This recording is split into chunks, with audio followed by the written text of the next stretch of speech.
Good day guys, reviewin natin yung bago kong battery operated na Kilat pressure washer. So, makikita nyo guys, ang ganda ng lagayan niya, may hard case. So buksan natin kung ano yung laman niya. So, meron siyang charger, soap gun, ito nozzle, multi-nozzle.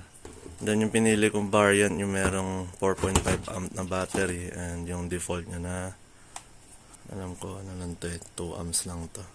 Then may kasama siyang dalawang wand. Ito yung hose niya and yung filter. Ito na yung mismong pressure washer. Initial impression sa pressure washer na to, solid yung build niya and meron siyang LCD screen para sa function. So yung connector niya na quick connector na, so madali mag-alis tanggal ng hose. And ito yung specs niya. 5.3 liter per minute and 20 volts. Yan, ito siya. May battery indicator siya.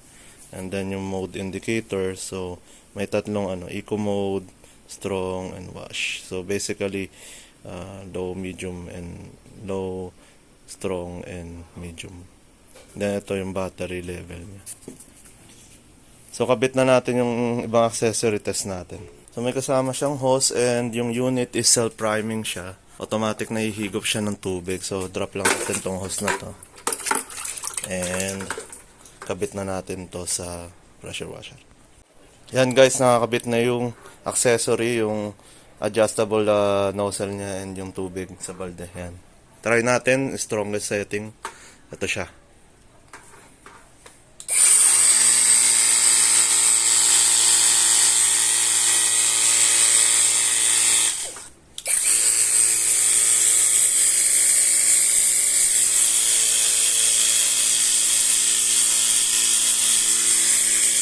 Ayun guys, nakita nyo sobrang lakas niya. Malakas siya para sa battery powered. Hindi ko expected na ganito magiging kalakas siya. So, hindi masing lakas siya nung desaksak. Pero makikita nyo, layo ng bato ng tubig guys. Ayan, parang tanggal yung lumot.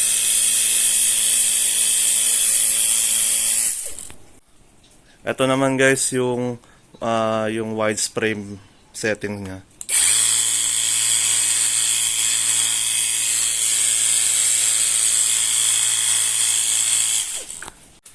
Testing natin yung soft gun niya, kung gaano kaganda yung foaming ng soft gun. Nilagyan ko muna siya ng dishwashing liquid na may tubig as for demo. Soft gun test in 1, 2, 3, go!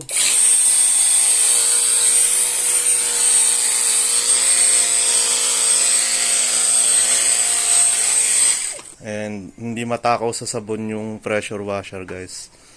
Sa short burst na yun, marami pa rin natira. And maganda yung foaming niya. Given na diluted pa yung foaming bottle ko. So maganda yung foaming characteristic ng foam gun na kasama. Guys, try na natin sa sasakyan. Yan, medyo madumi yung salamin ngayon. So car wash tayo. Try natin yung soft gun.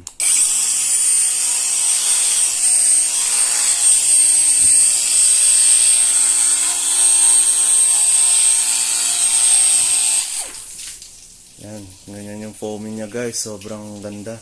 Ganda ng sheeting. And since nag-demo kaya may 98% pa ng battery. Yan guys, ito na yung aftermath ng pag-shampoo. Yan, very good yung foaming niya. Yan, babalawan na natin guys.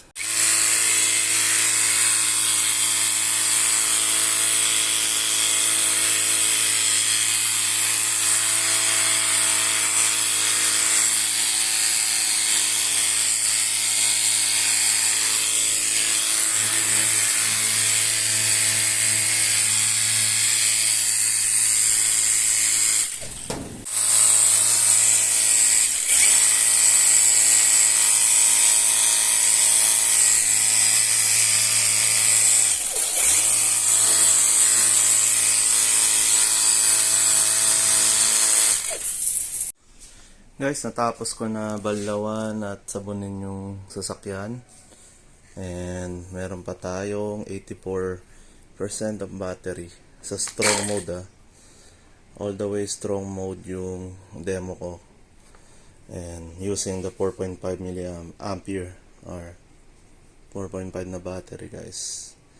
So masabi ko legit yung battery capacity niya kasi matagal din mga 15 minutes ko rin ginamit to dire-diretso, plus yung demo pa earlier. And masabi ko guys, very solid to. I bought this kasi ang hassle minsan mag-setup nung desaksak na pressure washer pa sa panglinis lang naman ng sasakyan. So this is more than enough for my usage. So ayan guys, ililink ko down below sa saan ko nabili sa Shopee to. And please subscribe to my channel for more power tools, for more review ng mga tools guys and product reviews. Thank you so much. Till next time. Bye.